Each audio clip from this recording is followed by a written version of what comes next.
From the farthest reaches of the galaxy, the Midwest, you're watching Beyond the Blast Doors live. May the 4th be with you. It is episode 78 of Beyond the Blast Doors Live, BTBD Live. It is a new era of Beyond the Blast Doors, and we are kicking it off tonight here on BTBD Live. That's actually not fair for me to say. We're not kicking this thing off tonight. It's been kicked off for a week. But I'm so glad that we get to have this first week culminate to this moment right now where we get to celebrate May the 4th. And before I go any further, why not take a moment and say, hey, May the 4th be with you. A great day, an exciting day here on the YouTube channel. A lot of change has happened, and we're going to address that as we cross this next hour together. If this is our first time meeting, my name is David. I'm the host of BTBD Live. Now every Thursday night, 10 p.m. Eastern, 7 p.m. Pacific, we'll meet here and we'll talk everything. News, TV, books, comics, toys, cosplay. It's our Star Wars conversation, and maybe you're returning to this conversation, so welcome back. Kick back, pour yourself your favorite drink. Let's have a good time. Let's talk Star Wars. We are fully operational on this May 4th, 2020. You might notice we've got a little bit of an improved look, a little new intro animation, a little new graphics. I'm not trying to toot my horn too much, but this is what happens when you have several content creators come together with a shared vision about trying to give Star Wars fans, just like us, there is no difference between you and me. We just have, honestly, we just decided we wanted to spend the money and make a hobby, and so we started a big podcast, and then a year later we started putting together a network. And we're super happy about it because we want to give this complete experience to you. And before I go any further, because we have a lot to talk about, you might have seen a lot of content drop on Disney+. You might have heard something about a new Star Wars movie. Don't know when it's going to happen, but it's got some big names attached to them. One of the names we've heard already. Then there was another name that we learned today. Well, actually, there were two that we learned today, and we're going to dive into that. Also going to be joined with Pete Fletzer, a good friend of mine, co-founder of the BTBD Network, also the host of Around the Galaxy, the co-host of Streaming Star Wars with Amo and Fletzer. He's got too many titles. In fact, he's technically also a co-editor on BeyondTheBlastDoors.com, but you just can't fit all this on a business card. Maybe you could fit it on, you know what, if you can't fit it on a business card with Pete Fletzer, you can fit it on the back of a shirt. By the way, merch for Around the Galaxy, all of the shows here on the Beyond the Blast Doors Network you can find right now at BeyondTheBlastDoors.com. I got to have some fun with him, right? He's watching right now. He's laughing, or he's rolling his eyes, wanting me to move on, moving forward with the topics. But I'm just really excited to be with you in this moment. Like I said, it has been honestly inspiring to see the work of my cohorts here on the Beyond the Blast Doors Network, to see Holo Chronicles put out two banging shows, the Bombad cast, postcards from the Galaxy's Edge. Listen, Shannon did some stellar work here, bringing some of the most recognizable faces, female faces in the Star Wars fandom, and bringing them together and talking about the moment that Star Wars spoke to them.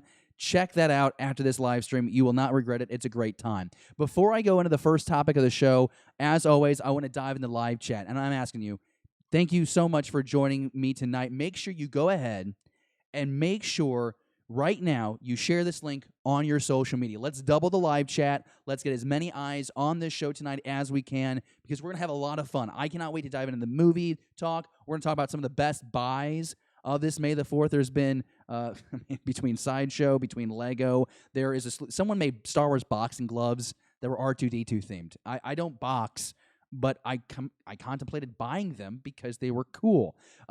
Got to shout out the people in the live chat. So joining us right now, we got Nick in the live chat. We got the Holo Chronicles boys in the live chat. Ms. P is with us. We got Scotty over there with the Bombad cast joining us right now. I know that Pete Fletzer is in there as well. It looks like Pete is in there from the Beyond the Blast Doors account, so he's helping me out in the live chat. Appreciate that. Be sure, if you have not already, share us on Facebook, Twitter, Snapchat, I don't know, Bumble, whatever you want to put us on, Grindr, I don't care. Just get us out there. Let's have a Star Wars conversation with some really cool people. And I feel like before we go on, I got to do my normal spiel, right? And that is, you can always find us live here on YouTube, episode 78. Thanks again for joining us. May the 4th special episode. Of course, note the new time, Thursday, 10 p.m. Eastern, 7 p.m. Pacific, like we said. If you don't want to watch us and you'd rather listen to us, that's okay, because we've got us on iTunes, Spotify, Stitcher, SoundCloud. You can even catch us over on Patreon. We'll talk about Patreon later because we have brand new tiers. We've got a brand new conversation over there happening, basically all the exclusive content, the merch that's available, but we'll dive into that later. Shout out to Semper Fi, Danny, Cannon Junkie, and Rick Villanueva joining us in live chat as well. Note that nice new live logo. Oh my gosh, Pete Fletzer, you gem of a man. Thank you for your hard work on that. So the first topic here on May the 4th, 2020, the future of Star Wars. This is what we're talking about, ladies and gentlemen, because we found out just hours ago that we have a Star Wars movie truly still in the works, and it's brought to us by, well, Star Wars. Brought to us by the actual people at Star Wars Lucasfilm, letting us know that Academy Award winner Taika Waititi is set to direct and co-write this new Star Wars feature, this film for theater, with Oscar nominee Christy Wilson-Cairns to co-write the screenplay with Waititi. This is huge for a lot of reasons, mainly because a lot of the fans wondered if there was potential for Waititi to join the Star Wars family as a film director, obviously having some involvement with Season 1 of The Mandalorian. He gets a lot of kudos for what he's done with Thor in the MCU.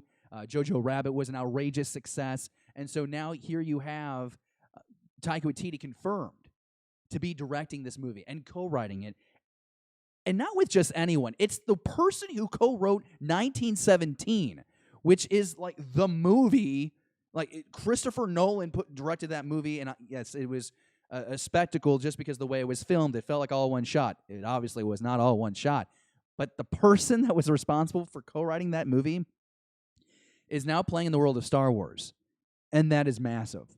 Going to take this screen full again. Got to get some water. I am a professional. Pardon me. We're having a good time here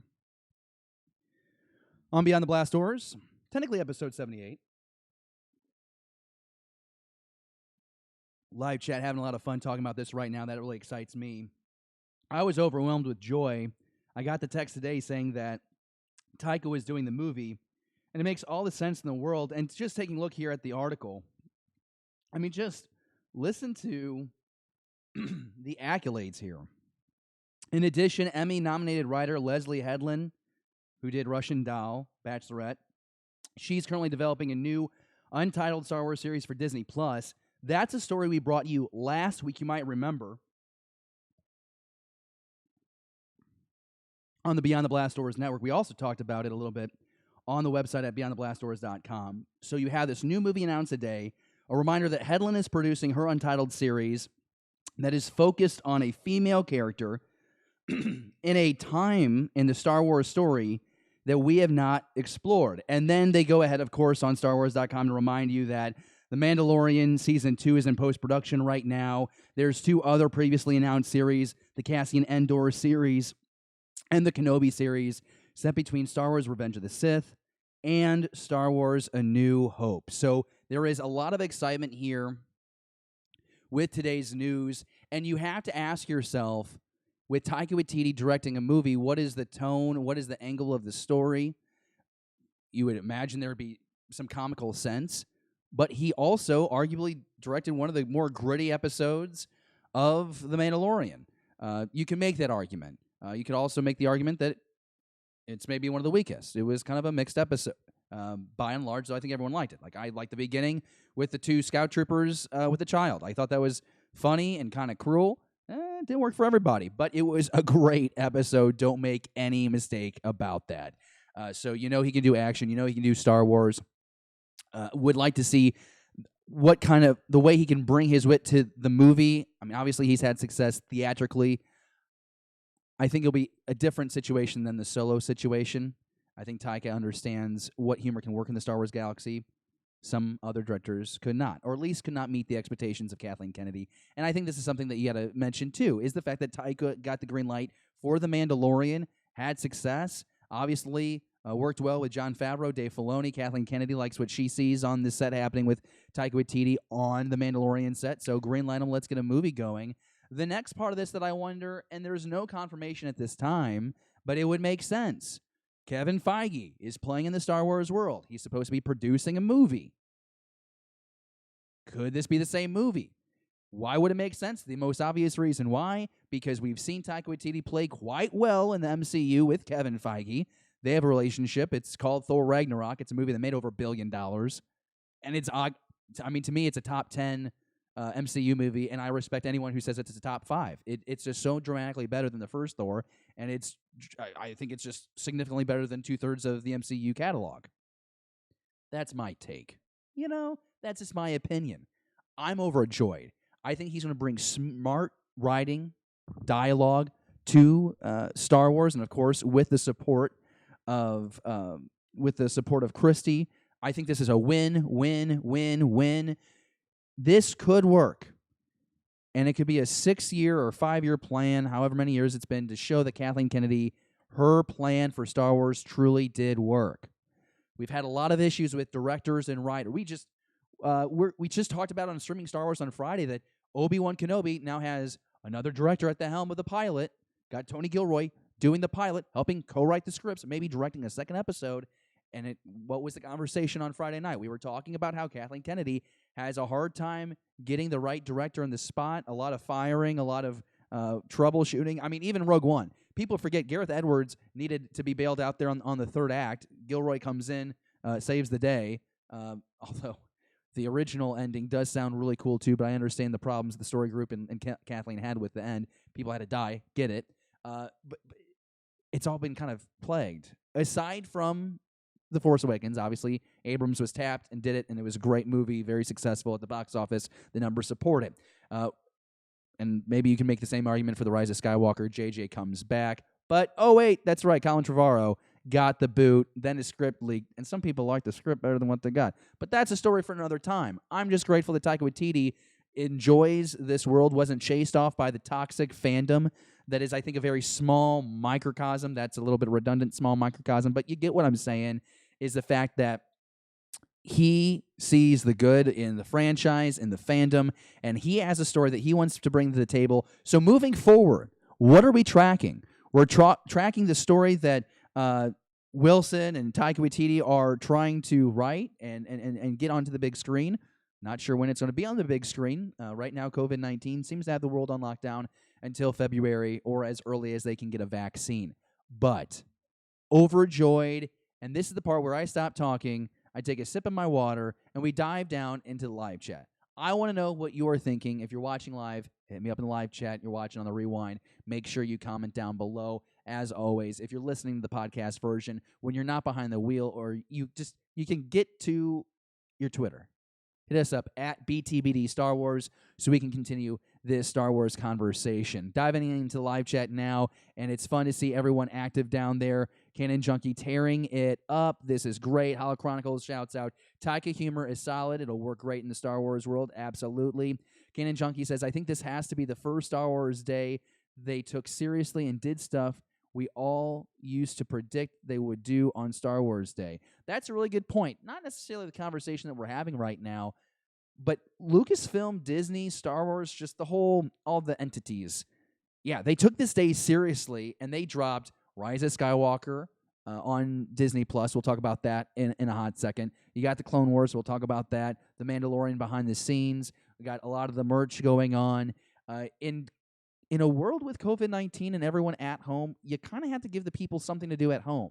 And if you look at all the content, I mean, my goodness, you have at least 3 hours worth of stuff that you could watch today. And then, of course, the goodies that you buy, you can go back and watch the other movies. Maybe you're binge watching your favorite season of a show. There was speculation that we might get a confirmation on the Rebels spinoff. That didn't happen from what I saw. But yes, I think you're absolutely right. This was a full day, and we're going to spend the next hour talking about how Lucasfilm and Disney took Star Wars Day so seriously. In fact, did you know that May the 4th wasn't even an officially recognized day from Lucasfilm until Disney made the acquisition? True story. The story's online at beyondtheblastdoors.com right now. It actually goes back to Margaret Thatcher in the late 70s. I'm not making this up. It's actually very true. Kind of a cute story. Go check that out online. Would love to get your feedback on that. Nobody does dark humor like Taika. The baby punching was funny only in the context of the timing of the hits, and that both of those guys are going to get creamed by IG-11. Really good point there by Canon Junkie.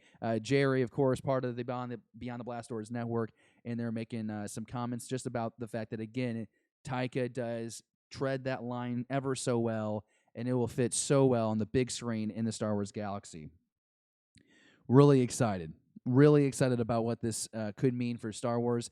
So, again, moving forward, is this the Kevin Feige project? What will this story be? And when will this movie release in theaters? Part of it is how far along they are with the creation of the story, but also COVID-19. These are the storylines that we will continue to follow as this unfolds. Now, with that underway, I guess we need to talk about the stuff that we knew that was happening today. We didn't know we were getting a movie release today, but we did know that the series finale of Clone Wars was happening. At least what we believe to be the series finale. Yes, I'm not letting it go. When a Lucasfilm person says, if you keep supporting the series, we'll keep creating the episodes, it just makes me think maybe we're getting Lost Episode Season 2. I'm just putting it out there. But really excited that here on May 4th, 2020, episode 11, the final episode, no, episode 12 of, was it 10 or 11? 12? Something. The final episode of the Clone Wars series drops on May 4th, 2020, and I'm just really freaking happy about it.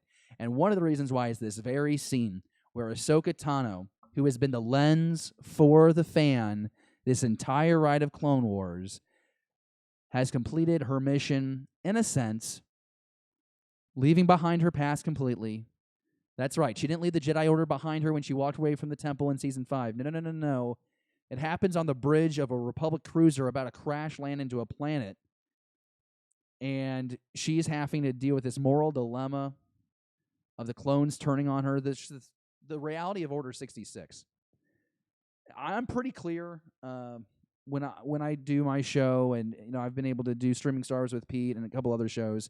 I'm not going to tell you the play-by-play because at this point you've watched the episode. And if you haven't watched the episode, I am going to be talking spoilers, and you should go watch the freaking episode because it's that great. I can't think of a better finale for this series, and I'm kind of nervous because I made a bet with Pete Fletzer about how the series would end, and I'm not quite sure if I'm going to win that or not. I'm not quite sure. I think they were going to blast off to hyperspace at the end of the series, and that sure as hell didn't happen. I love this episode. I am thrilled with the dynamic of Ahsoka and Rex teaming up to make the escape, literally to save their lives. And we read a lot into the title, right? Victory and death. Where, at the end of it, Ahsoka is staging her death. In a sense, I got the impression that she was, she drops her sabers at the end of the crash. All the helmets of the clones lined up. She's just leaving that past behind her. But also, you could, I guess, interpret it as her faking her death. But I thought it was incredible. Interesting how Maul becomes such a secondary character in the last two episodes of the Siege of Mandalore arc, which I'm just going to go ahead and say I think the 4 episodes combined is the best Star Wars story that I've watched in a decade. I'm just going to put it. I think they nail it. I think that you don't know how this is going to conclude. You don't know the way this is going to end, right? It doesn't Luke Skywalker say that in The Last Jedi? That's right. We didn't know how this would end, but we're so satisfied. And people were putting it on Twitter. I mean, Twitter was so happy about the Clone Wars. I didn't see any negativity. In fact, I saw a lot of people saying, look at Clone Wars as an example of how you can make everybody happy. How can you be unhappy? I don't know why you would. I mean, I was making the point that Maul becomes a secondary character, but obviously the focus has to be on Ahsoka mentally comprehending Order 66 and the voices that she hears calling out to her through the Force, or she, I guess, called out to in the Force. I just thought it was absolutely fantastic, just from the bridge to the betrayal of the clones on Rex and Rex trying to fool them, the whole Maul manipulation and escape. Some really cool Force tricks, I like the whole, let's throw the lightsabers out, spin them around real fast, cut a hole in the floor, and drop down. That was dope.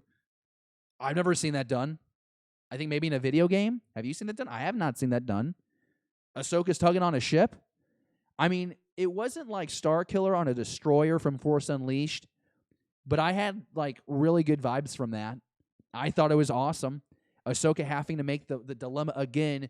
Does she stay and fight and protect Rex? I mean, that seems to be the only ship out of here. How are they going to make this work? Man, that was incredible. And it would be a Y-wing bomber that they'd be able to get out of there. It's wild. I want to know what you guys think about this live chat. Or rather, this final episode of Clone Wars in the live chat. We're going to spend a lot more time talking about this on Friday. Ammo and Fletzer. It's streaming Star Wars every Friday night live here on the Beyond the Blast Doors YouTube channel. Be sure, if you haven't already, go ahead and share us on the Facebook and Twitter. Let's double the live chat. And I'm sneaking into the live chat right now, and it looks like Cannon Junkie says the whole crash sequence was full on Force Unleashed, but better. Gilster37, hey, we're on. Awesome. Love that optimism. Love that excitement. The Rise of Skywalker vibes as well in this episode. Yeah, there was a scene. I like, we always joke about how Star Wars rhymes, but I liked how when that cruiser is coming down the sky, it kind of looks like the cruiser from the cover of Lost Stars. And it kind of reminds you of the cruiser coming down from the end of Revenge of the Sith. Very interesting how those things kind of mimic each other. I thought that was really enjoyable. I'm really excited to share this. I guess my last point with this is just to call my dad and see how far along he is with this, because he just started Clone Wars a couple months ago. And so I think he's pretty close to like season 4. So I'm really excited to not spoil anything for him, but I'm like, just keep going. Like, you just got to the goods part, like Malva's back. Like, let's just keep following this. It's going to be great. Season 7 is going to blow your socks off. So this is great. I mean, if someone were to come up to me and ask me, what's the Star Wars that I need to show somebody to get them hooked on Star Wars if they're not already, I think I tell them Siege of Mandalore. It's got everything you want. It's got recognizable characters in Kenobi and Anakin. You introduce them to a mature Ahsoka, which is a lot easier to appreciate than snips. Just saying facts. We should get a badge for sticking through. But again, Ahsoka is the pivotal point of this entire series. She is the lens that we see the story unfold. And this is, you're getting set up for the Ahsoka that you see in Rebels, which I think is super cool. Don't really know where she went. She just walked away. Don't quite know where Rex went. So we still don't know how he met up with Wolf and Gregor. I'm sure we'll find that out somehow. But I'm okay with not everything being answered. That ending was crazy. Where the ship crashes, Ahsoka pulls out all the clones, mounts their helmets, does some ritual for them, drops her sabers, walks away, and then we go X number of days, months, years in the future, and then who rolls up? I was a little confused. I was like, wait, what, why is there stormtroopers and snow? Wait, what? Are we on Hoth? Wait, where are we? Oh, no, we're on that planet. And that's a Tridarian shuttle that's landing. I wonder if they're going to have Vader show up at the end of the series. That was the best way to end that show. And there's a symbol in the sky that tells you everything that you need to imagine what the hell happened next. Where did Ahsoka go? Connectivity, it's subtle, but it connects perfectly to Rebels. And Dave Filoni and team, when it's all said and done, they came back and they delivered. They gave us the ending that we had always hoped for that show. I don't know what more you could want. Is it easy to say that instead of the Martez episodes, we could have gotten the Asajj Ventress arc?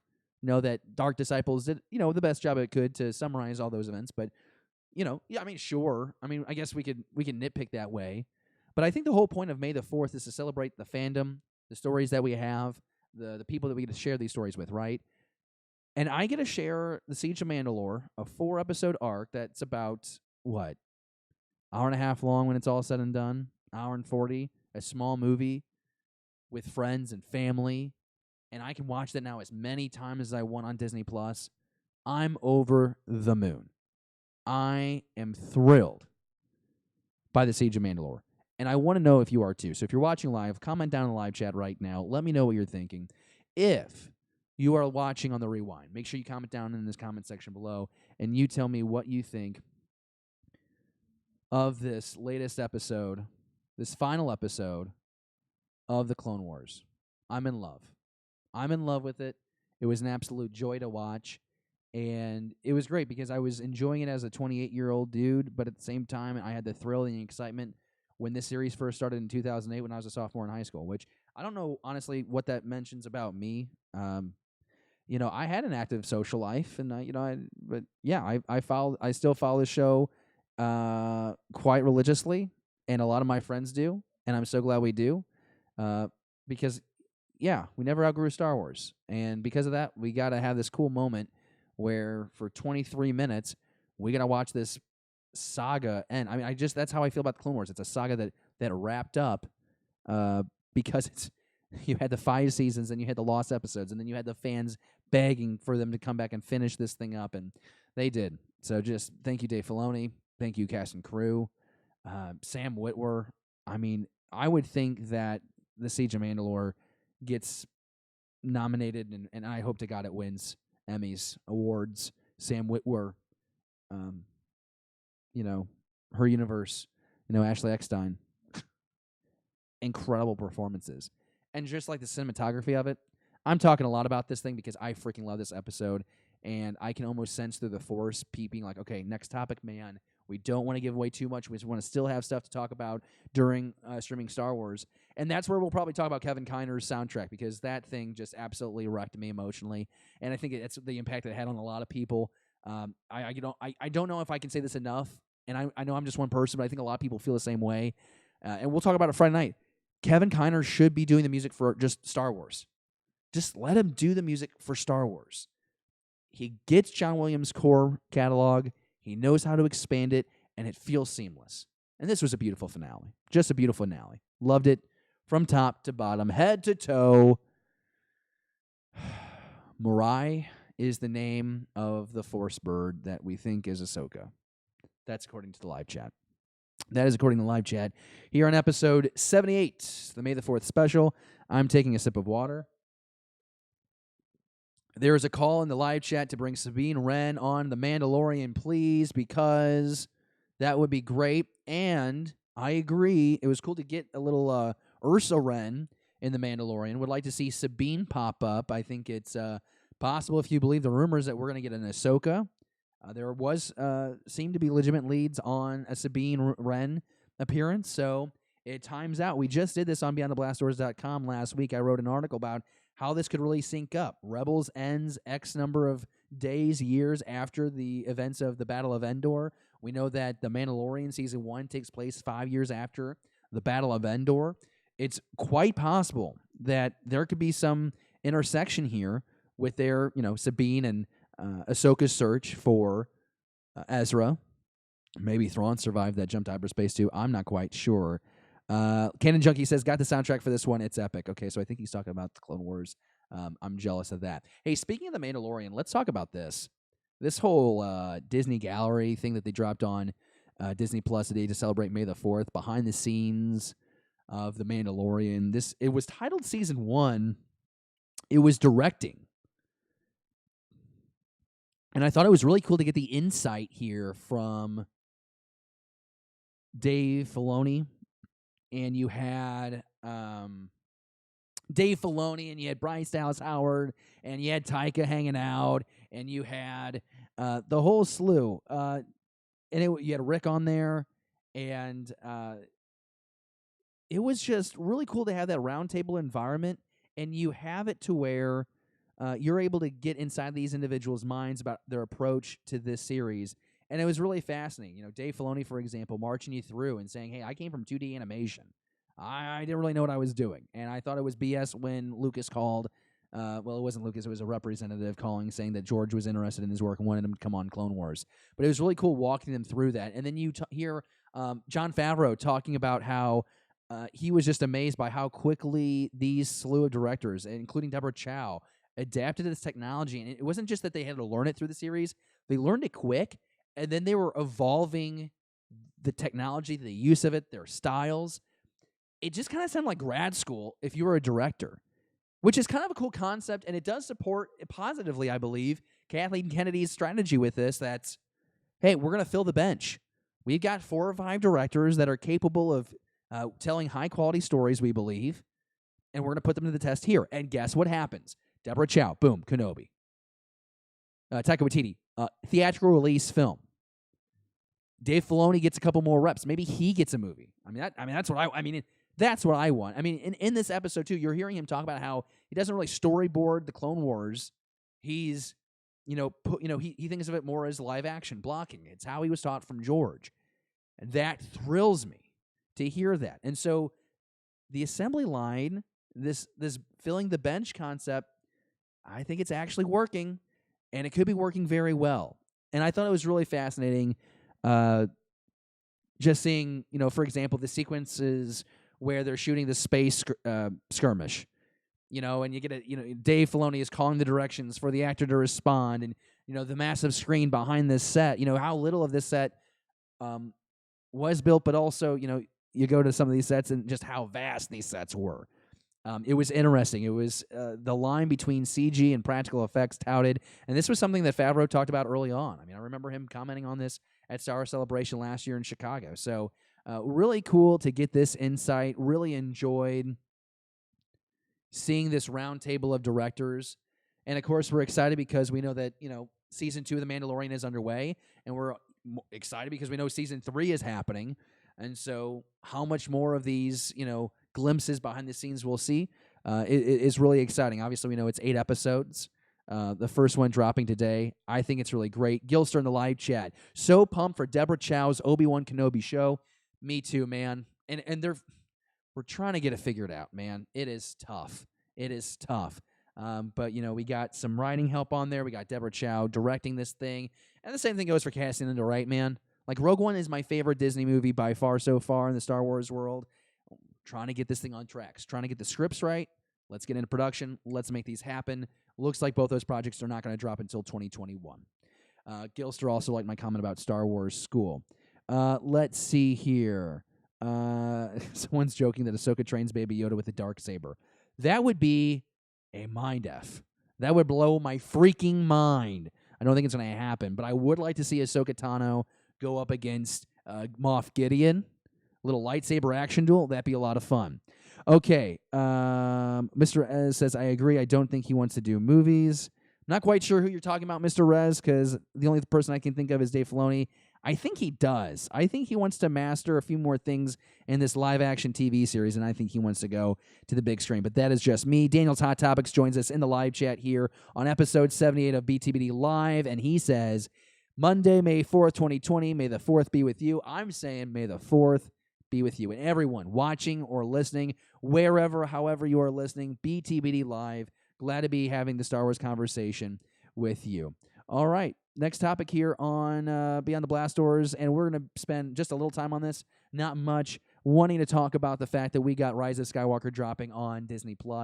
And I'm kind of curious to hear and read everyone's reaction to this, because how does this movie change since it was in theaters in January? I saw this movie twice in theaters, and I had the opportunity to rewatch it, and I think it's going to definitely be a movie that I grow to love with having the ease to watch it. I was overwhelmed by how much was happening in this movie in the theater, if I'm being honest with you. I don't think that makes it a bad thing. I just struggled comprehending this movie in the moment. It's 2.5 hours. It beats you on the head nonstop.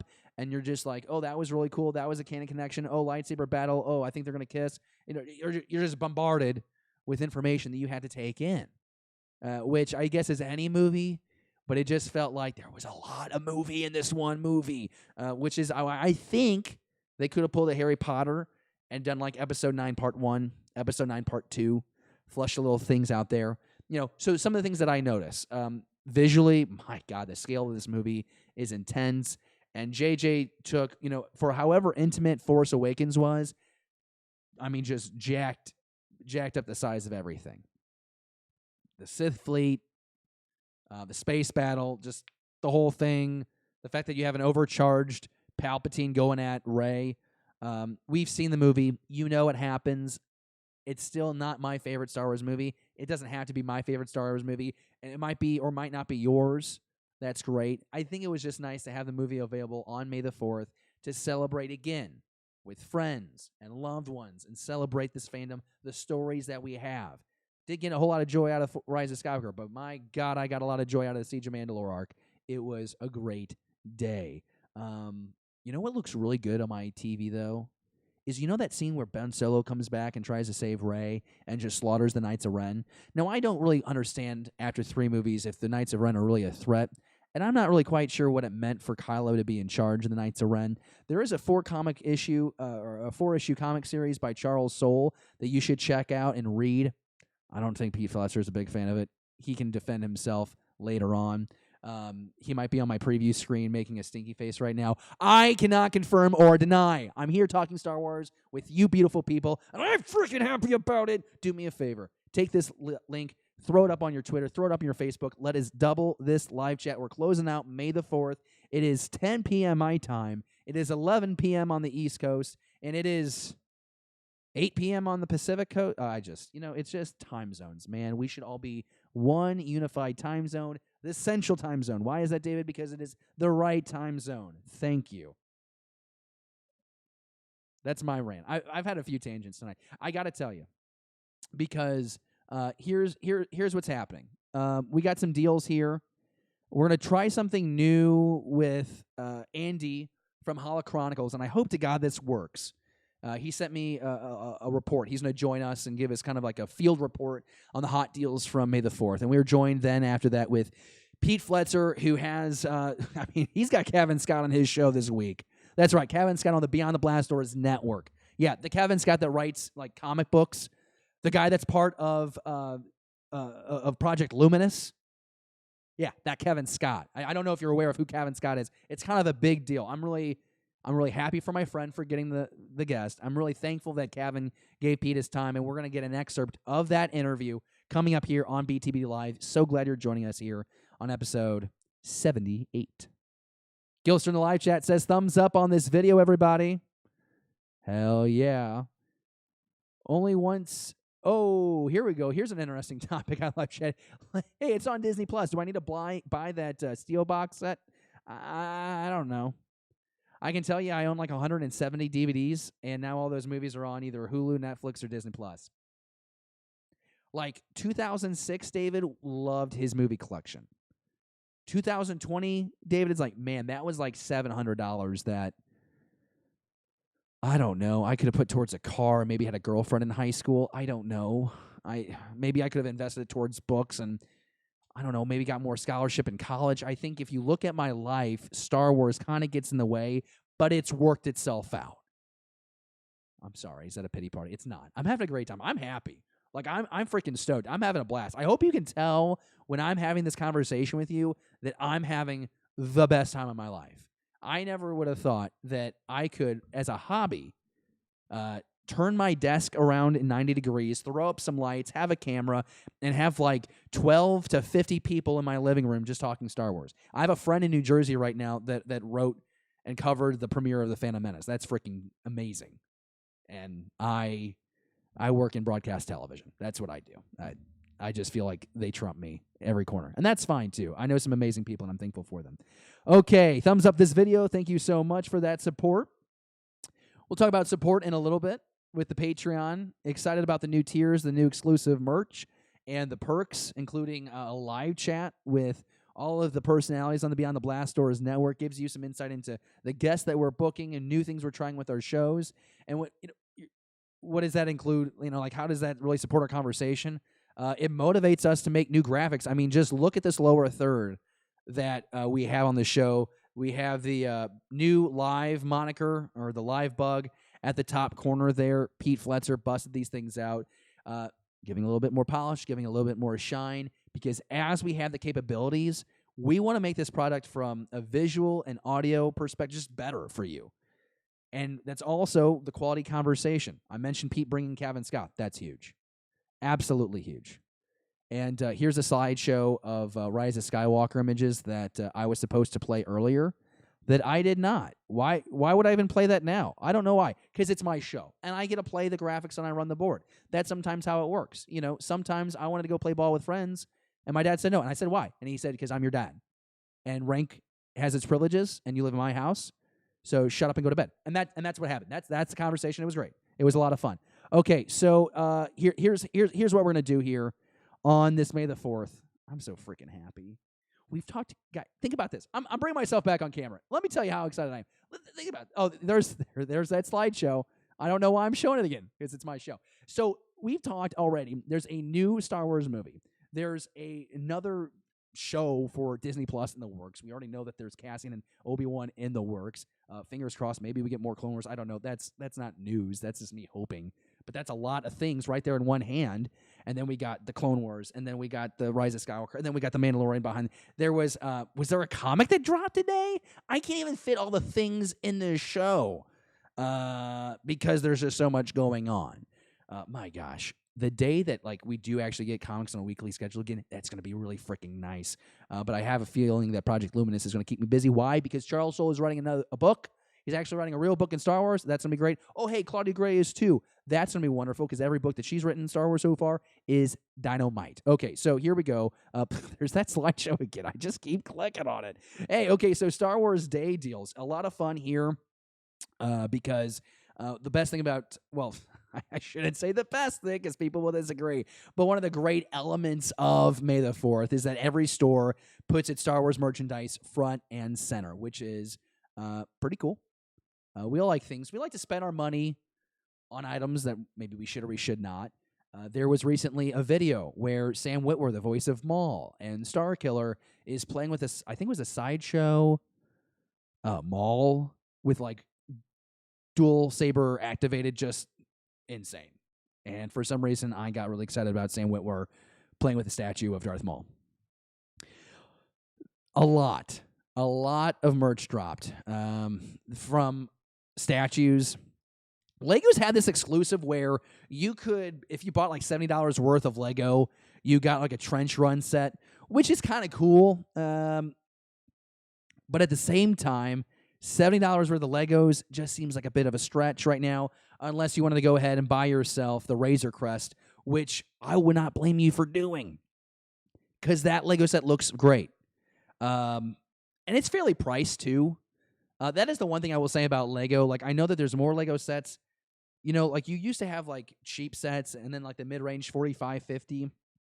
And then you'd have, one or two $100, $125 sets. The original Falcon, I remember, was, $100, and there was no chance my mother was going to spend that money on Legos. I don't blame her. I did when I got to college without her knowing, because that was my space. Rank had privileges in my dorm room. Dang nabbit. But now, you're getting a lot of sets here, kind of at the smaller end of the spectrum, and then at the farther end. Crossing the fingers, donut to retire. I still need to get a Kylo Ren shuttle, but that Razor Crest looks really solid. I was hoping to pull up the screen here that would just show you several of the items that dropped. There is the customize your copy of Star Wars The Rise of Skywalker with exclusive covers. You can find more information on that right now at starwars.com. I got no problem throwing out the main site. I'm going to try this one more time, May 4th. I'm trying to find this article. This will be the last chance I offer it. Here we go. Perfect. Okay, I'm going to slide this over. The reason why I want to show you guys this is just so you get a generic idea of what all is happening. I'm going to pull this up in the screen. There we go. So we've all seen, you've seen this graphic. Yes, I took it from the Star Wars. It's okay. It's not the end of the world. But I just want to scroll down, and I want you to be able to see the different things that you can still get. You have a couple of hours, depending on where you live. But Best Buy had some collectibles that were offered today. You could get this bed for your pet, which is really cool. There's a jean jacket that's really cool. A lot of clothing. You could get a free audiobook there. I like this wall. I almost want to say that this fan wrap, or this Fathead, I think Andy from Hollow Chronicles has something like that. Watches. It's just a slew of items. Of course, you can support her universe. Some great swag, like the Ahsoka Tano. Oh man, I couldn't pull that off, but she can, and that looks a lot of fun. And here's that Lego set that I was talking about earlier, where if you spend about $75, you also get your double VIP points, and you get this set. So cool little trench run. I don't know if it's worth to motivate me to get $70 worth. I can tell you I did not spend $70 yet. However, I really want that Razor Crest to feature on the show website, or on the show set, I should say. And yes, a slew of other items that you can purchase here on StarWars.com. You can find that article, And you can go find those items at a variety of places here in the Star Wars world. And that's what I have to say about that. I also have, we have a field correspondent. And it looks like we're only going to have audio, unfortunately.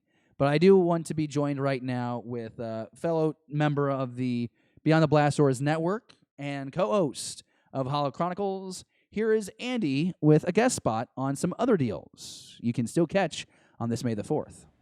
Thank you, David. Today, Hot Toys announced that they'd be coming out with an Empire Strikes Back 40th anniversary vintage color version of Boba Fett. If you thought the 3 3/4 inch version was cool, wait till you see this 10-inch masterpiece. In brick news, LEGO announced that they would be giving away an exclusive Death Star 2 battle set with purchases over $75. But you better hurry, because this offer ends today. Well, very fascinating. I just figured out that I'm told that there was no audio coming through on that, which is strange because I was getting audio through my feed. So that is something that we will try again in the near future. We want to have Andy on the show talking about collectibles and toys and things like that. Very disappointed that wasn't able to play. Just a weird technical glitch there.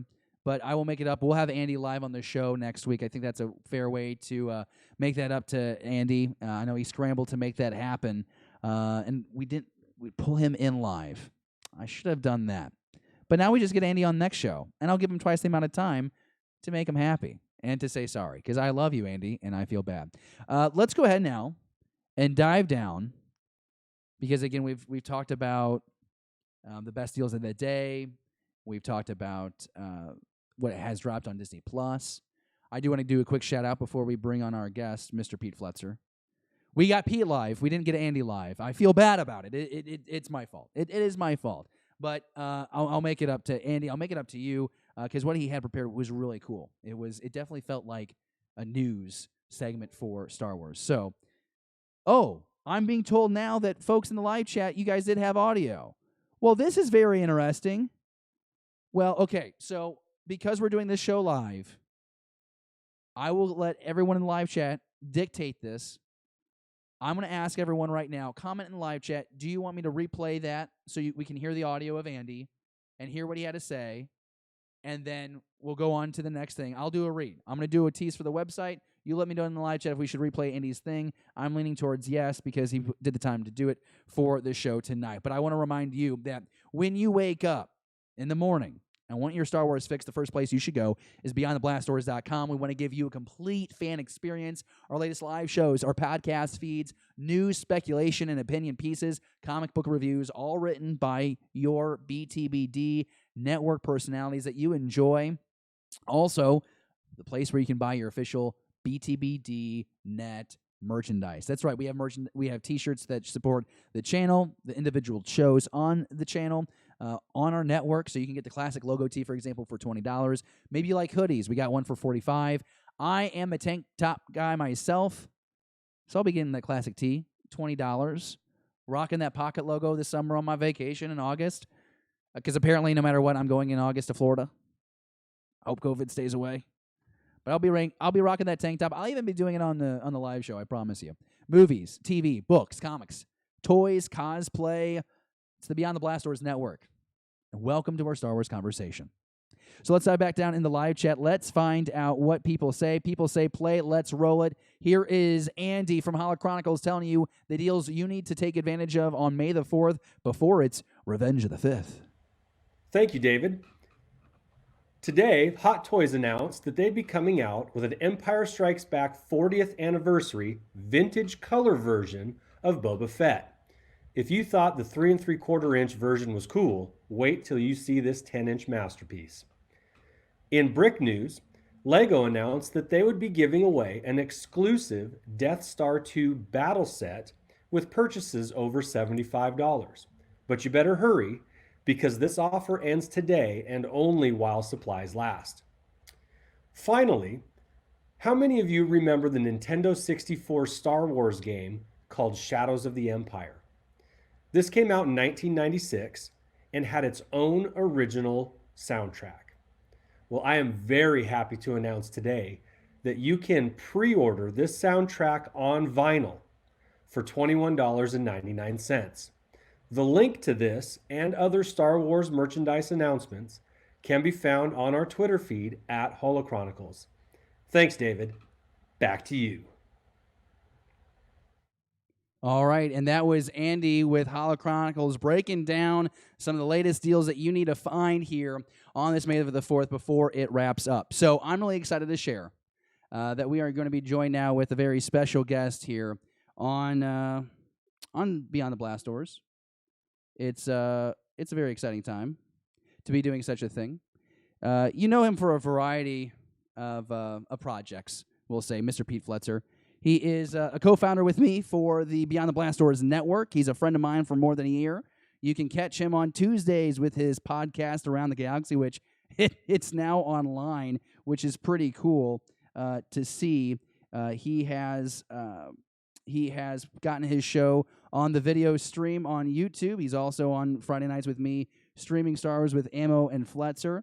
And if I can bring him up right now, that would be great. Actually, let's go ahead and do it. Hey, there's Mr. Pete Fletzer on this Skype, dialed in here on a Friday night. We're talking Star Wars. We're talking the network. We're talking all of these things.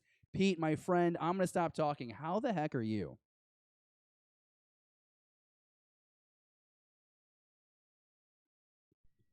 Pete, I think you have yourself muted, bud. Can you hear me?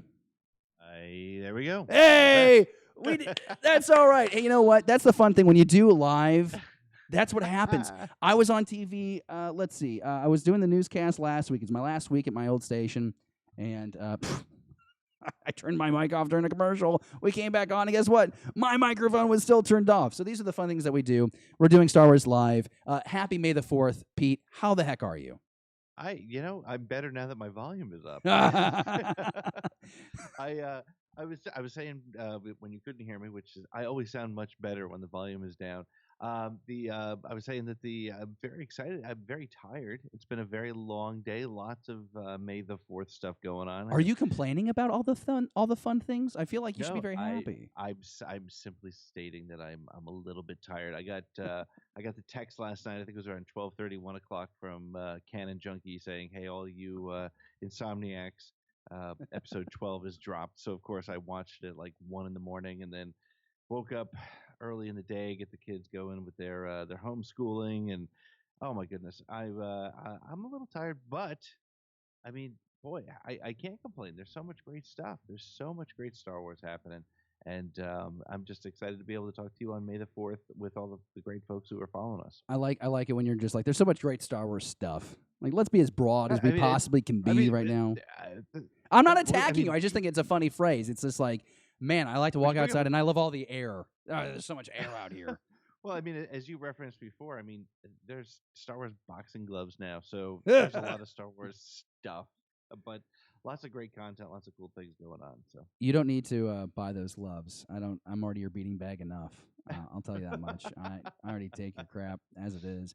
No, so excited to have this Star Wars conversation with you on this Thursday night, May 4th, 2020, episode 78 of Beyond the Blast Doors. And Pete is a friend of mine for more than a year now. In case you haven't heard the story, I made some posts on Facebook, and it's one post on social media that I don't regret because Pete Fletzer found it, and he reached out. One post. Yeah. I've said some things on social media that I had to go back and delete.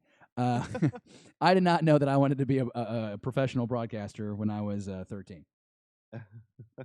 But I will tell you that Pete reached out, and that was the time where he had just finished a fan fiction, or he was in the middle of it. Pete starts his show Around the Galaxy. Now Around the Galaxy, Pete, is almost it's a year old. We celebrated the year anniversary recently, right? Yeah. April 22nd was the first episode, so it's been a year, and it's been a blast. If I count the streaming Star Wars episodes that flow into it and the occasional one-offs, it's been like 85 episodes in the first year. So it's been wild, and I've had just a ton of really, I've had great guests, and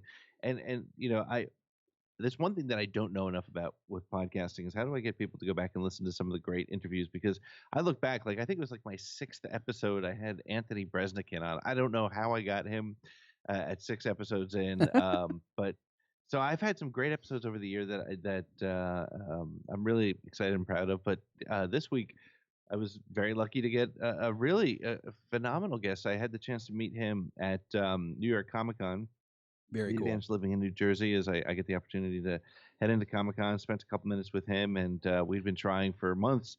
This little Project Luminous thing got in the way of him spending some time with me, I guess, and I can't believe he prioritized that over Around the Galaxy. I'm a little shocked, but we finally got together, and what I'm excited about is because of the network, you not only can hear it on the stream, but you'll also be able to watch it tomorrow and then for forever, because it'll be on YouTube and on the internet. No one's ever really gone. So it's been pretty exciting. It was a great fun interview. Let's go ahead and take some time, Pete, and set this up, because we got an excerpt from your episode that drops tomorrow with author, writer Kevin Scott. And let's kind of just set this up. How do you make an interview like this happen?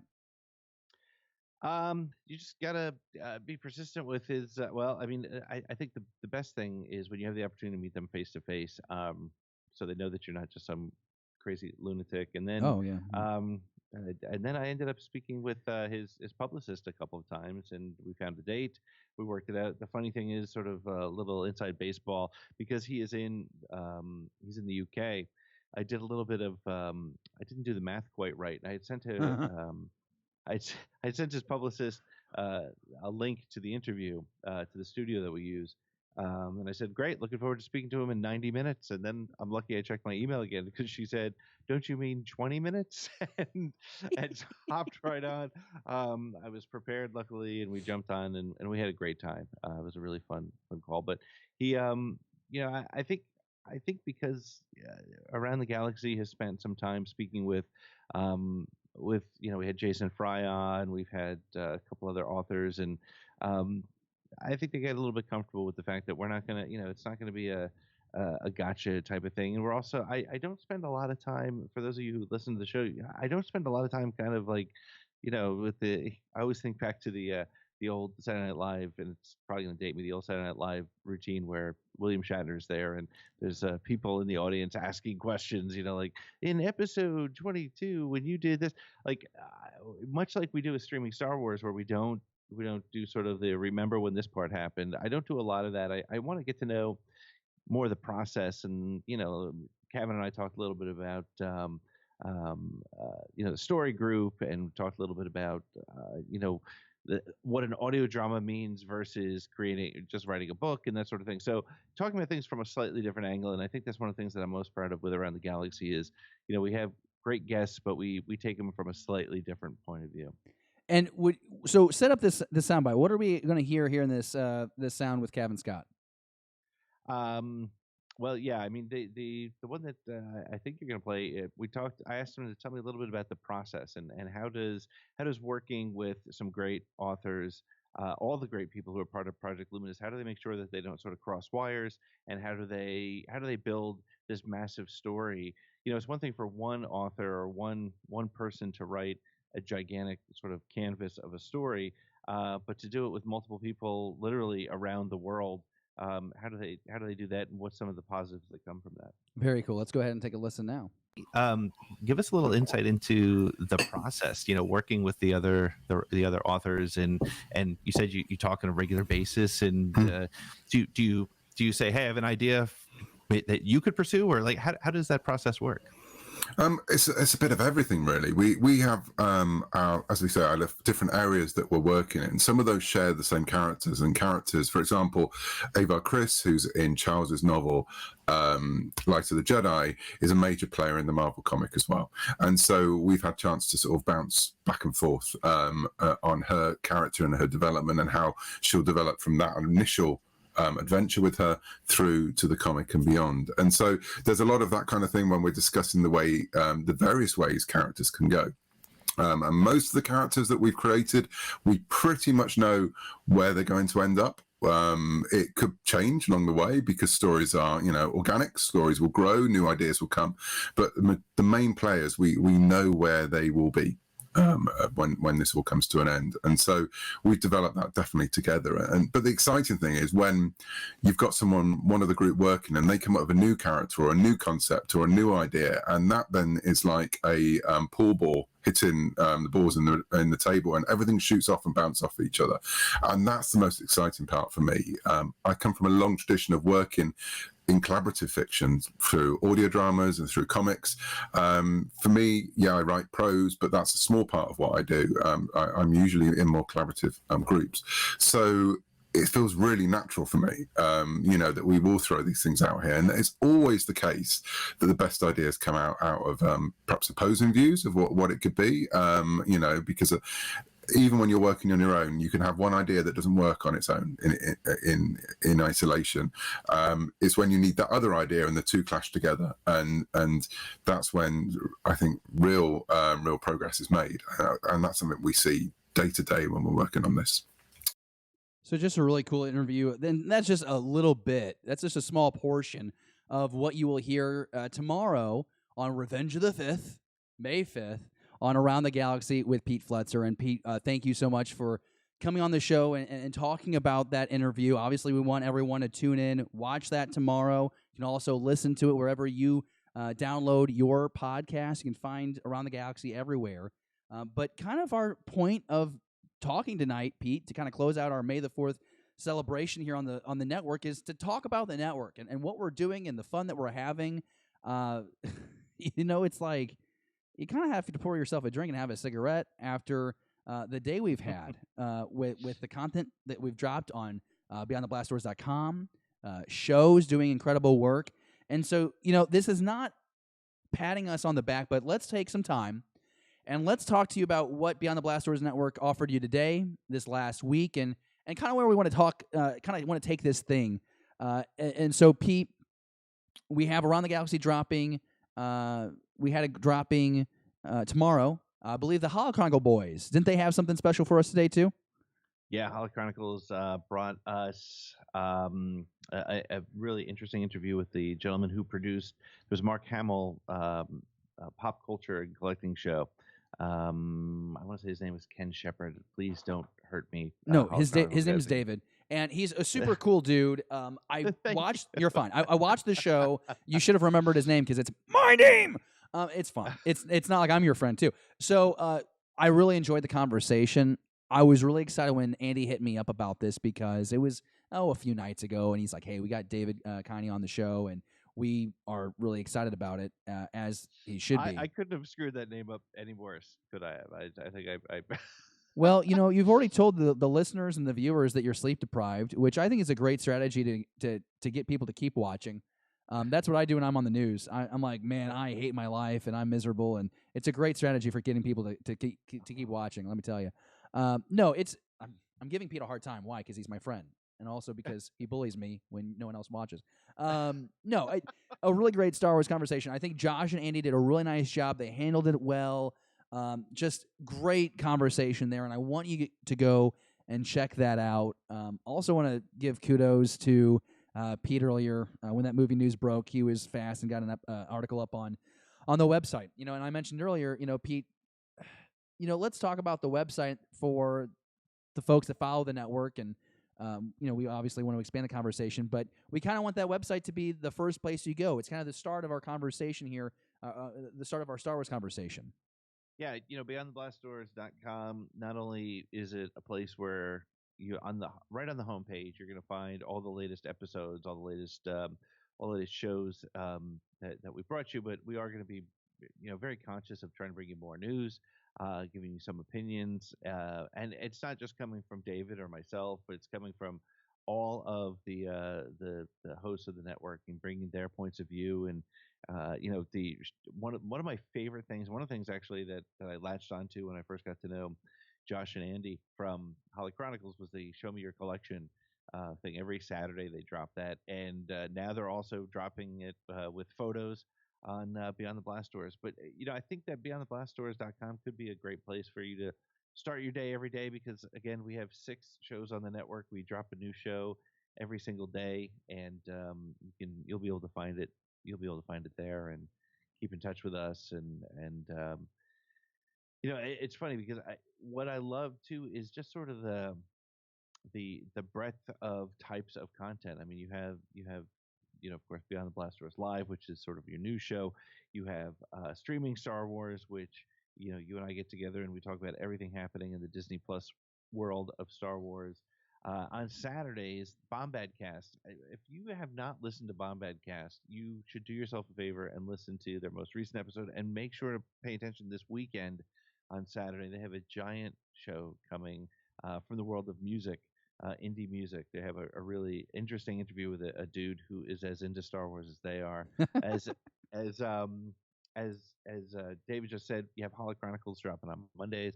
And of course, on Wednesdays, you have Postcards from the Galaxy's Edge, and that is the super talented Shannon Moran, who brings a point of view from she's a video game expert. She's a video effects editor by day, and she's a super talent. She put together our amazing trailer that we dropped last week before we went. It feels like this week has gone by pretty quick, but when we dropped that was just amazing. And of course, she also just recently posted her video, the first part of a documentary series she's working on called "When Star Wars Spoke to Me." And David, you referenced it earlier.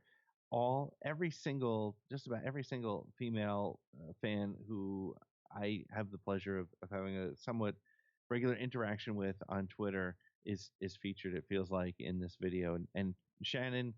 One of the things she does best, one of the things she does as part of video effects editor, she's also a trailer expert. And for those of you who know anything about trailers, you know that trailers are there to pull you in, to gain your interest. And what she does in 35 minutes with When Star Wars Spoke to Me, the view of the female fan is it literally, it'll bring tears to your eyes. It is so damn good, and I'm so proud of the fact that she agreed to be a part of our network. Yeah, and it's just really cool to see. I mentioned it earlier in the show, Pete. You might have heard just how cool it is that Shannon is able to bring together so many people in the Star Wars community to be able to have that conversation about the female perspective, and it's something that I think a lot of people feel like could be talked about more often. And I think that we're getting to that spot, right? Like, I think we're getting to that place where that conversation is being had, but it's so cool to see Shannon, like, not igniting it because the conversation started, but she's really intensifying it. And so you have just some of the most incredible moments in that 35 minutes. And so I didn't bring it up, but I was showing the trailer that Shannon made, Pete, where it shows all the logos on different planets and kind of introduces, I guess we could say introduces the world to what this network is. But it's just second to none. This latest episode that she's done, bringing these female voices together, talking about the moment that Star Wars spoke to them as a woman, really cool. And like Pete said, it's the first installment of that series. So be sure you watch that. Be sure you comment on it. Give your opinion. Share your moment when Star Wars spoke to you. And be on the lookout for the next installment because it's really great stuff. Okay. So we've touted Chronicles, their latest Star Wars conversation. We've talked about Bombadcast, how they're going to have a dope interview drop in like 42, 74, 108 hours. I don't remember. It's like this weekend, right? It's this Saturday. They're dropping this awesome interview. We can't wait to check that out. We've talked about Shannon. I think we've talked about everybody. Have we not? Am I forgetting somebody? Well, there's your show, of course. There's this show. Well, we're on the show right now. We don't need to pat ourselves on the back. I'm not like that kind of guy. I want to celebrate everyone in the network. That's what we're doing here. I bring you on. We talk. We make fun of me because that's apparently what we do. That's why you don't need the boxing gloves. And we get a showcase of these different shows. Just really thankful. 14. I think we had as many as 20 people in the live chat here tonight. Really appreciate everyone being here. Gannon 136 is here with us. So good to see you, Gannon. So happy you're freaking here. We got Mr. Rez. We got Ms. P. Miss P and her hubby are Patreon supporters of the Beyond the Blast Doors network. Glad to see you here. We still got Chronicles. We still got Jerry in the live chat. This is great. This is wonderful. 15 people with us right now live on a Friday night. Or not on a Friday night. That's streaming Star Wars. This is Thursday night. Nope. This is Monday night because it's May the 4th. I was going to get there eventually. There are 7 options. I'm going to get the right day at some point. Pete, when we're looking ahead, is there anything in the future that we have not talked about in the near future for the Beyond the Blast Doors network that we want people to know about? We've really spent a lot of time right now talking about the quality of show. I sang your praises earlier. maybe we talk about this because there are a few networks springing out like Mayflowers. Right? April showers bring Mayflowers, right? There's a few networks out there, and it's not really a trend. It's kind of funny how it happens. We're doing something different here. I think we have big vision. I think that while a lot of people fly at maybe like 20,000 feet, I think we're flying at 50,000 feet. I'm not trying to be arrogant. I just think that what Pete and I have discussed and bring in people like Shannon and like the Hollow Chronicle boys, and then you bring in the Bombad cast. We got something really cool happening here. Can we just talk about how it's not just talking about Star Wars? We don't offer 6 or 7 shows that says it's the same storylines and it's the same points. We're a collective that has different skills that really seems to complement each other. And I was wondering, do you have any insight into why you think that's so important? Well, yeah, I think what makes this network concept a little bit different is the fact that, to your point, it's not 6 news shows, right? It's not 6 video game shows. It's not 6 shows about collecting. It's literally something for everybody. And I think we are taking the Star Wars fandom from a different perspective. I think we're taking it from every perspective. And again, a great show like Hollow Chronicles, which not only every one of the shows covers the news and talks about current events in the Star Wars world, but from their own perspective. If you like collecting, they're your guys. If honestly, it's really funny, and I will show my age. I'm allowed to do that because I'm clearly the oldest person in the network, and I'm willing to say that the indie artists that Bombadcast has this weekend, I was not familiar with them, but I'm glad but I did the research. I mean, this guy's no joke.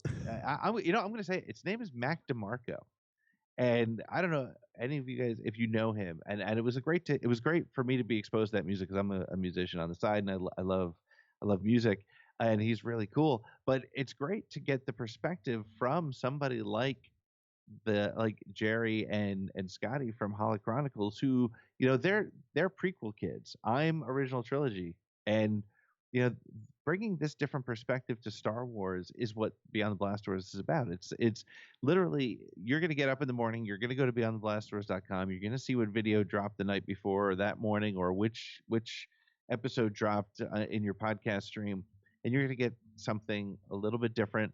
But the thing I think that's also really important to keep in mind is the fact that everything we do, we try to maintain a level of openness, a level of honesty, but also a level of positivity.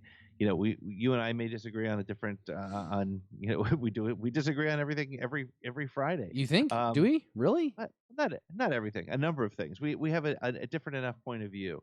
But nobody, everything that you're going to hear on our shows is going to keep that window open wide enough so that everybody's point of view can be shared, and nobody's going to be judged for it. If you don't like The Rise of Skywalker, you're welcome. If you loved Last Jedi or you hated Last Jedi, absolutely welcome. We're all Star Wars fans.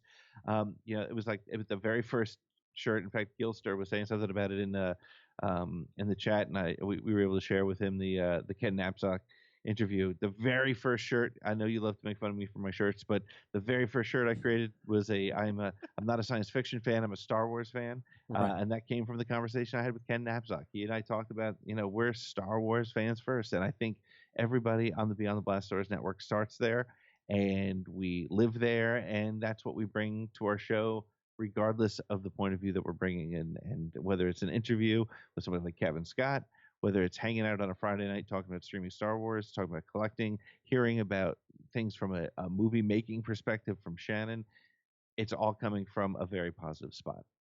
I fully agree. I think yes, and I'm really proud of this group that we've assembled, where everyone's equal, everyone's banging out sweet content. We mentioned the Scott Kenny interview earlier, and I want to shout it out because Christopher Lee, who was in the live chat, realized that he didn't comment, and so he went over and commented on this latest episode of Hollow Chronicles. He says, "Great episode as usual, fellows. Thanks for featuring my collection. I'm planning on taking all those pops out of the box once I get some more space and baseball cases."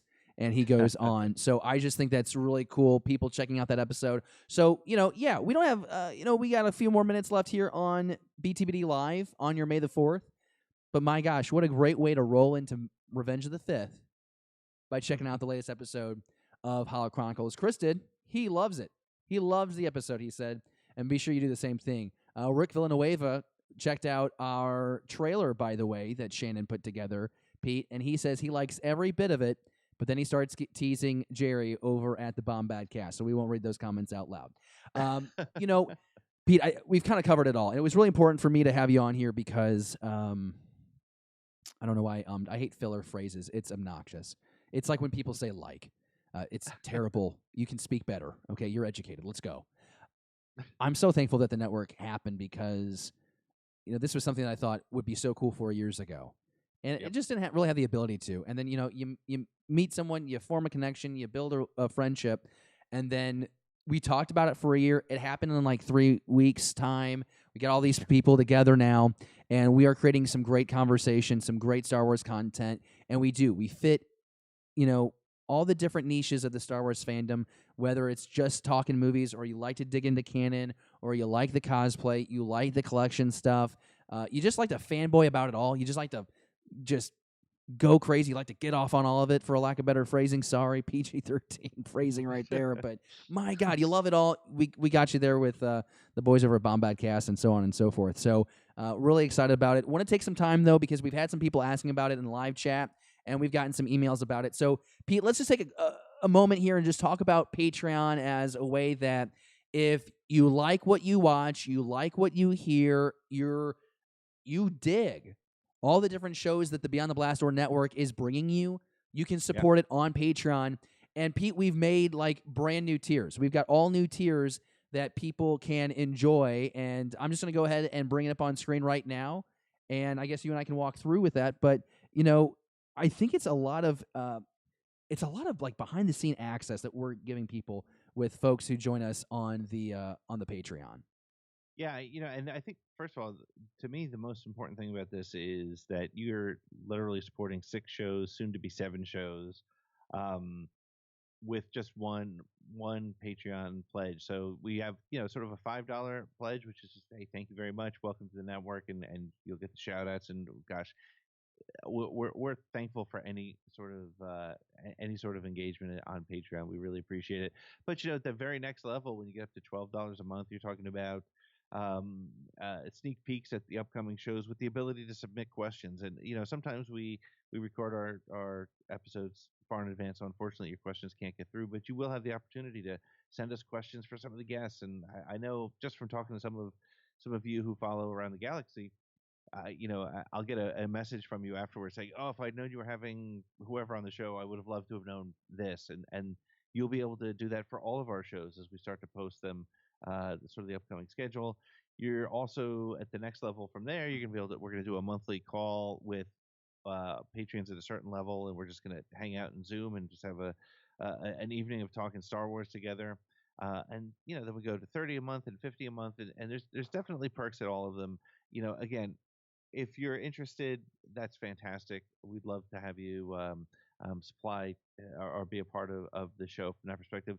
But I'll tell you what, even if you're not a patron subscriber, we just love having you. Just share the show, tell everybody about it. You can help us out by helping us grow our audience and spread the word about Beyond the Blast Doors and all the shows on it, because that's as good in many ways as being a paid subscriber. But again, if you can do it, great. If not, that's totally fine. We're just glad that you're with us.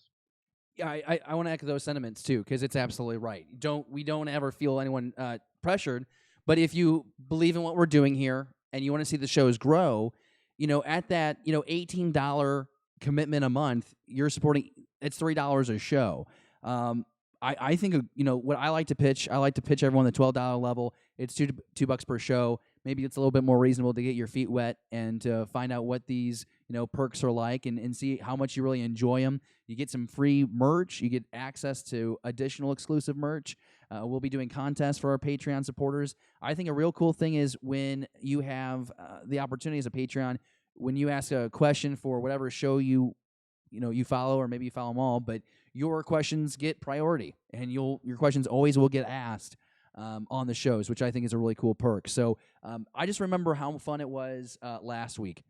We did the network debut. We had all the BTBD personalities here on the live show, and we threw it out to the Patreon, and the support we got was incredible. We had people subscribing in the moment while we're still live on YouTube, and we're able to shout people out for subscribing. Want to just say thanks to Daryl, who just bought a T-shirt off BeyondTheBlastDoors.com.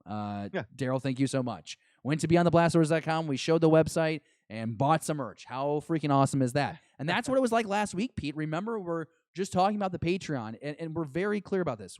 We don't expect it, but it does help. And we're pretty transparent. Right on the front page, we're saying our first goal here is just to help all of our shows break even, so these passion projects really are no burden. They're, and we can then grow these shows even more.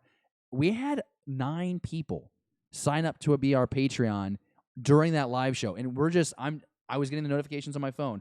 I'm just rattling them off. It was a pretty cool experience, and Pete, if we wrap this conversation up, I guess just it motivates all of us to keep pushing what we think is possible with, Star Wars live streaming content on YouTube. Yeah, no, and I think that's the other exciting thing to me too and I think it's exciting for people who are fans of not just my show or, but Holo Chronicles and Postcards and Bombadcast.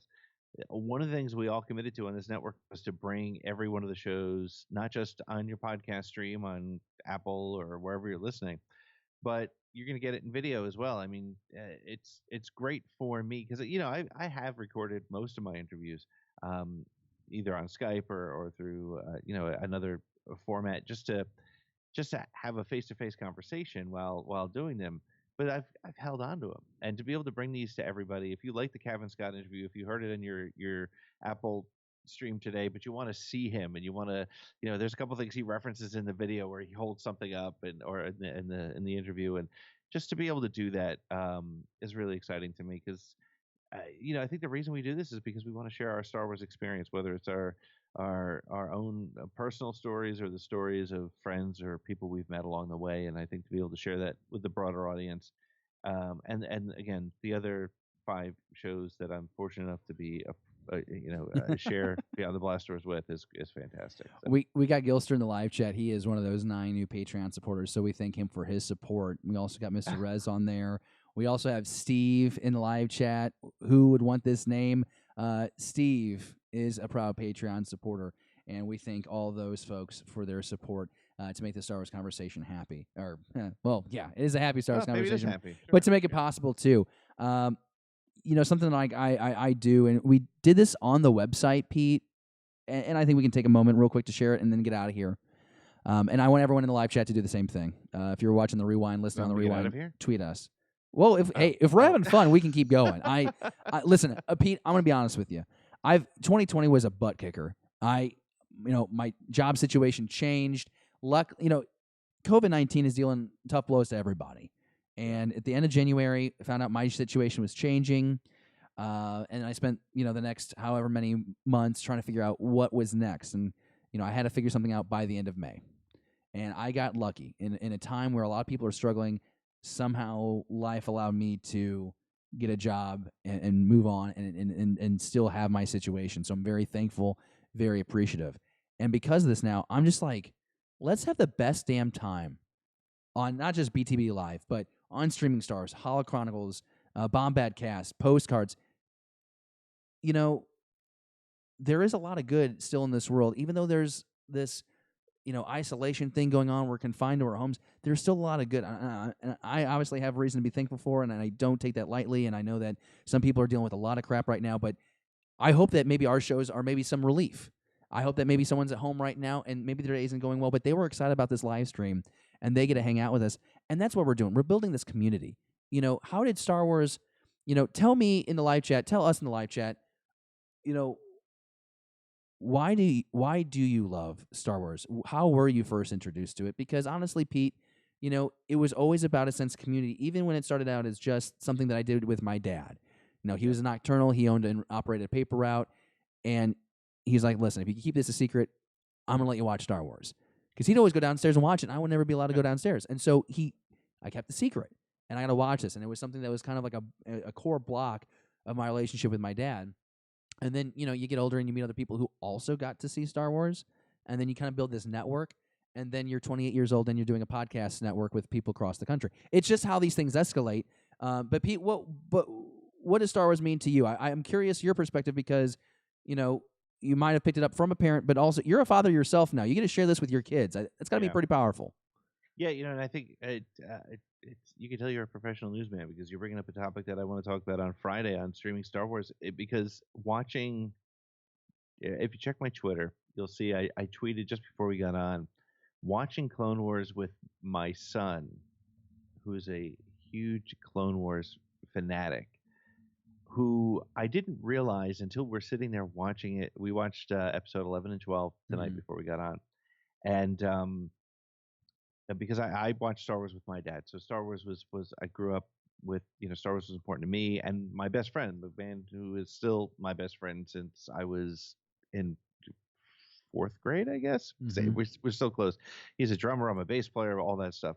But watching Clone Wars 11 and 12 with my son, not realizing and not considering, because my daughter and I watched all 8 movies before episode 9 came out.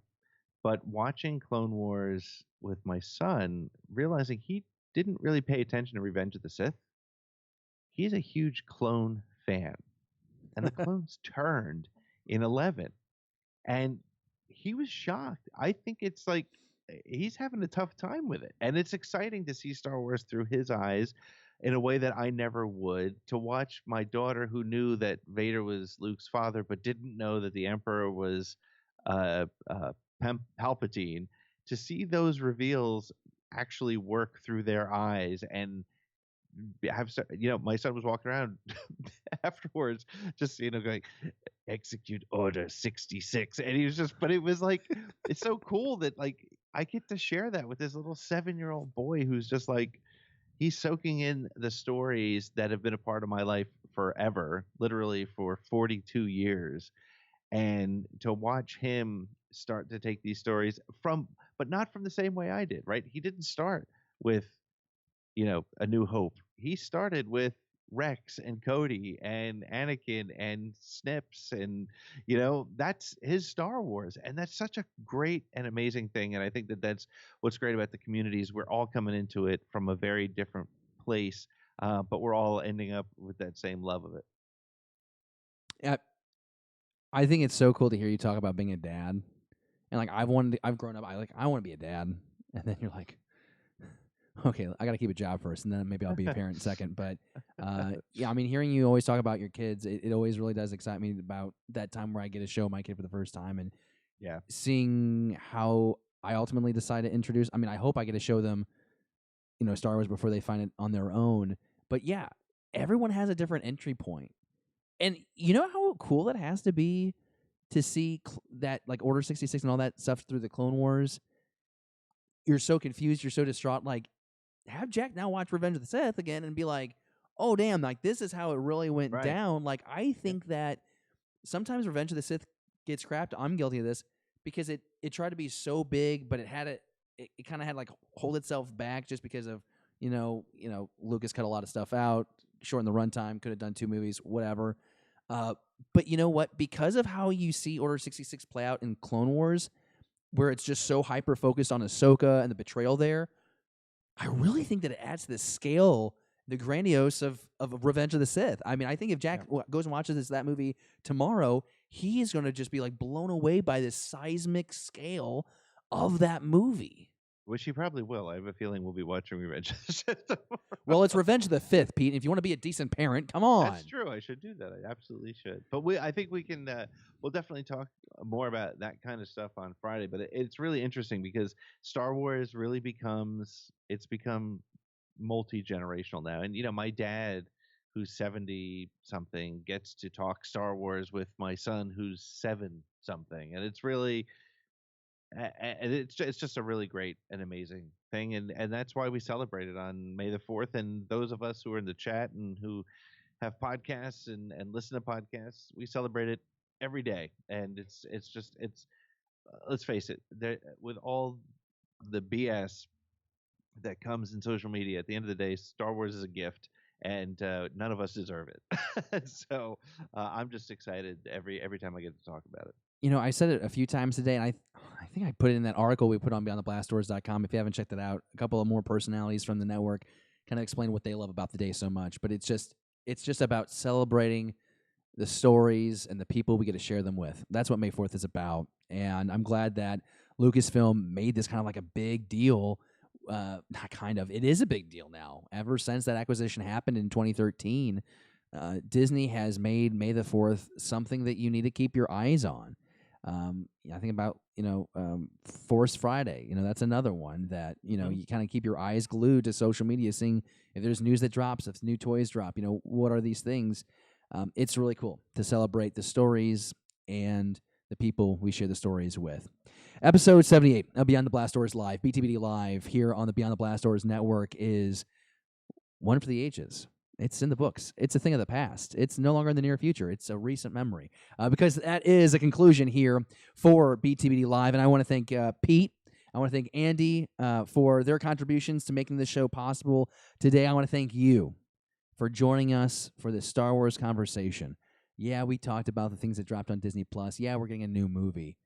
We just talked about like fatherhood and family and friendship and like equality and like the stuff that Shannon's doing with her show and just like the wild places that Bombadcast is taking us. Like tonight is, yes, this is BTB Live, but it's always a celebration of the network and what we do here, what you and I do here, which is we have our Star Wars conversation.